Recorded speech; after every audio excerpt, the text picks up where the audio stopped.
ব্যাকৰণ বুলি ক'লে আমি আৰম্ভণিৰ পৰা আহিব লাগিব, ভাষাটো ভালকৈ জানিব লাগিব।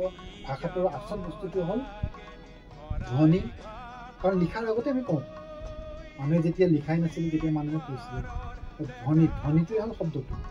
ধ্বনিবিলাক বুজাবৰ কাৰণে যিবিলাক আমি চিম্বল, প্ৰতীক, চিহ্ন যিবিলাক দিম সেইবিলাক হ'ল বৰ্ণ। আৰু অসমীয়াৰ ভাৰতীয় ভাষাবিলাকত আমি বৰ্ণ দুটা ভাগ কৰিব। এটা হ'ল স্বৰবৰ্ণ, ব্যঞ্জন বৰ্ণ, ভাৱেল, কঞ্চন। যিবিলাক বৰ্ণ কওঁতে আমি নিজে নিজে সেই বৰ্ণটো আমি ক'ব পাৰোঁ, সেইবিলাকে vowel. A E I O U, অ আ হস্ৰ ই দীৰ্ঘ ই।